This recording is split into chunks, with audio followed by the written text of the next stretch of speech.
I'm vlogging. It's boring. I'm Colleen. That's you, Mommy.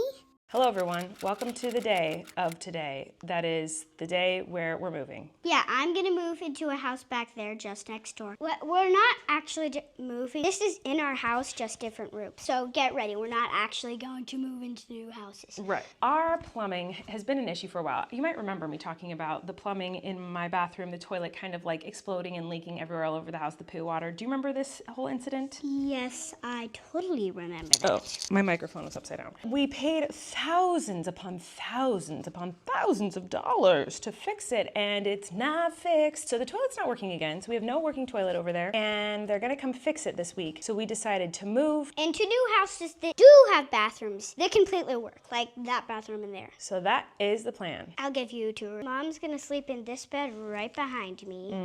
Now, this is the bathroom, shower, the toilet.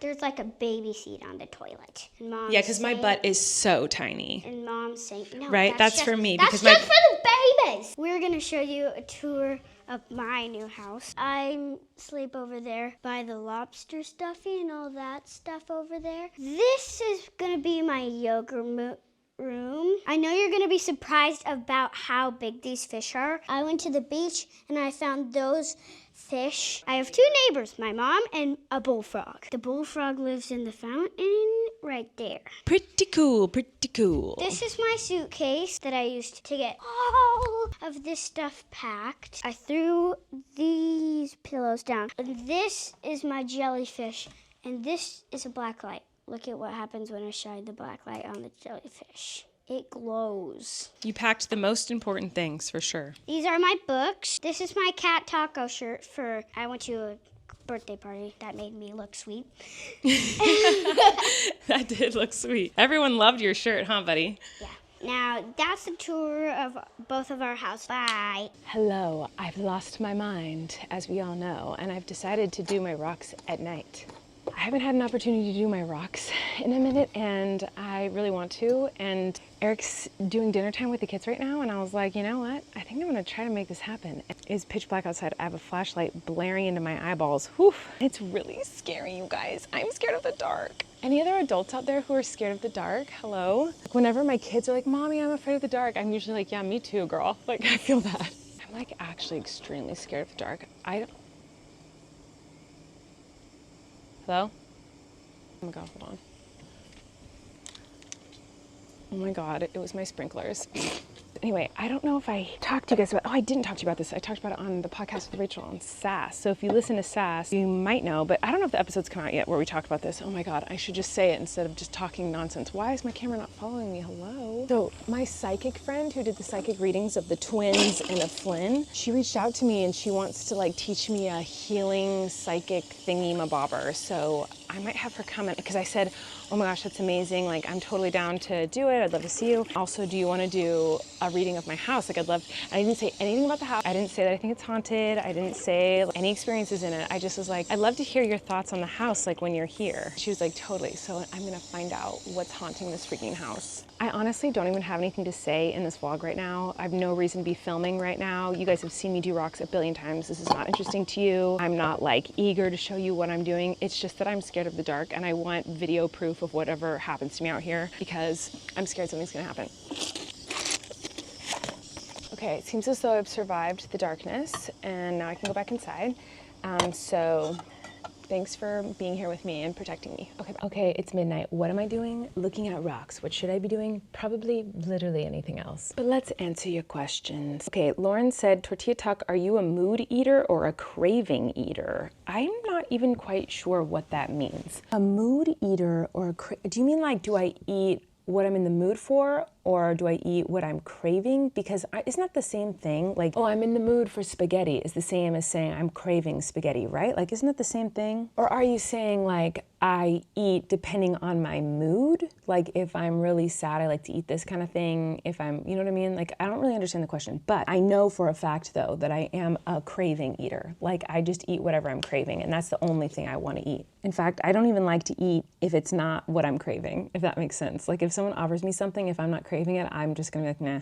Like, I'm not interested. Periwinkle Mushroom said, Tortilla Talk question, when did you first realize you were funny before Miranda? Much love, Kendra Rose. You have a beautiful name, first of all. When did I first realize I was funny? I don't know that I ever realized I was funny. I guess there's a few moments that stick out to me as moments where I was shocked by people laughing at me, but I don't know that I was like realizing I was funny. I think it maybe was more just like, wait, people are laughing. Was that funny? Are they laughing at me or with me? I don't know. The first time I can remember was I was in high school. I was doing Midsummer Night's Dream, the play, and I didn't get like a big role. I had like a very small role with just a couple speaking lines, and I was in the play within the play in that play, and I had like 2 lines. I don't even remember what they were. I don't remember the context or anything. I just know I had like a stuffed animal dog tied to my foot and like a tree branch in my hand or something. And I just remember saying the lines kind of deadpan, and I wasn't trying to be funny. I was just like doing it how I thought this person would do it, who had a dog tied to their leg and had to hold a tree branch for like their one line. And I was like, this person wouldn't be happy to be here. And I remember the audience laughing so hard and the director telling me that it was so funny, and I was confused by it because I wasn't trying to be funny. And quite honestly, there was a lot of moments like that with Miranda too, where people would laugh really hard at stuff that I was like, wait, oh my God. The way I would walk or run or dance, people would be like, oh my God, it's so funny when Miranda did this. And I'm like, yeah, that's so funny. But it was really just me actually just walking, because I walk kind of schlumpy and I'm not a good dancer and stuff like that. So I don't know. I feel like the most of the times where I realize that people think I'm funny, it's not because I'm like, oh my God, I'm so funny. It's more because I'm shocked that people laughed, and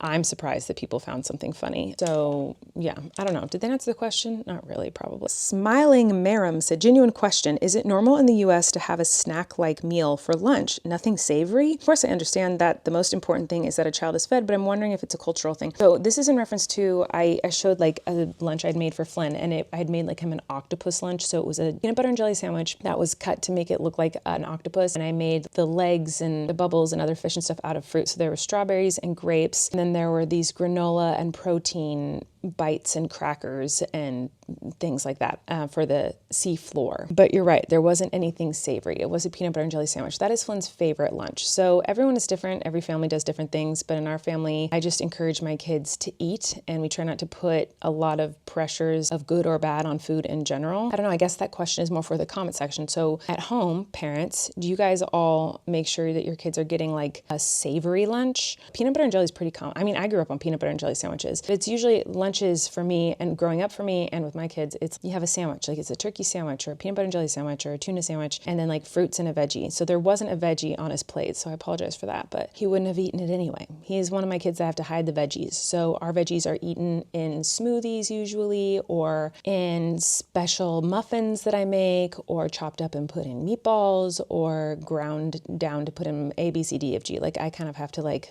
hide the vegetables. That's been a struggle. Let me know, what do you guys do at home? Do you feed your kids a savory steak for lunch? What do you do? I'm going to keep doing what I'm doing because it works for my kids, and between our pediatrician and me and Eric and my children, we've figured out what works best for us. And that day was a special lunch because I made him an octopus. I'm not making him an octopus lunch every day.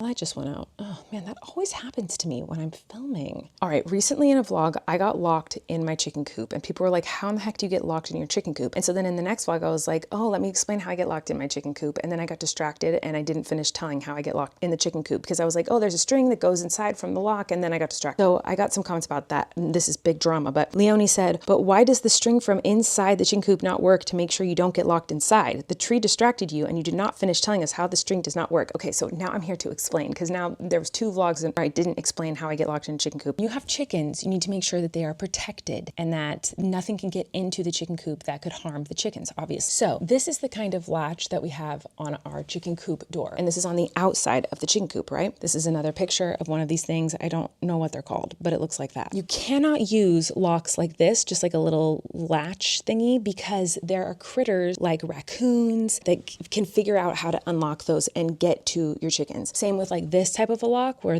like you can move it and open it and whatever, like that kind of stuff, you'd be surprised. But there are creatures that know how to open those things up and get into your chickens. So this, like the second this closes, it latches shut. But they can even get these open. We have one of these that we put onto the lock. So it looks, I drew this little thing. So this is what the latch looks like. And then we lock the latch so that it cannot be opened. Not only do we have this thing hooked on, but then we also have a string on the top of this little hooky thing. This is the outside of the chicken coop, and it goes through chicken wire into the inside of the chicken coop, this red string. So when we want to go in the chicken coop, we unlock this part, we unhook that, and then we open this thing up and we go inside. And then when the gate closes behind me, this closes up again like this. So it's locked. So I am locked in when I'm inside the chicken coop. But this red string is in the chicken coop. So when I want to get out, I just pull it and it lifts this thing up and then I can get out, right? But the day I got locked in the chicken coop, when I pulled on the string, it snapped. It didn't snap like this. That looks like it's an electrocution that exploded it. What happened is the knot that was tied right here came undone. It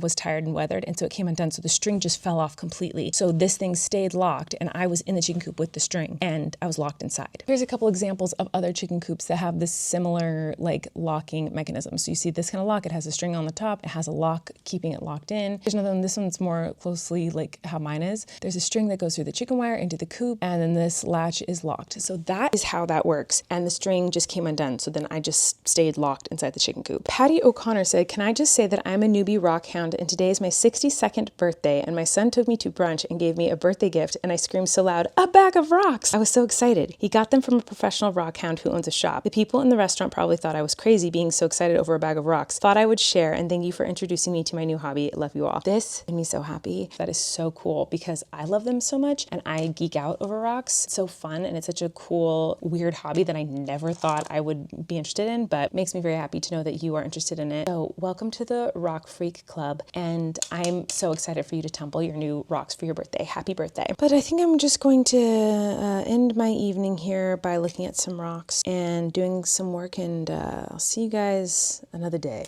another time. Don't know when that'll be, but thanks for watching. Thanks for your questions. I'll see you soon.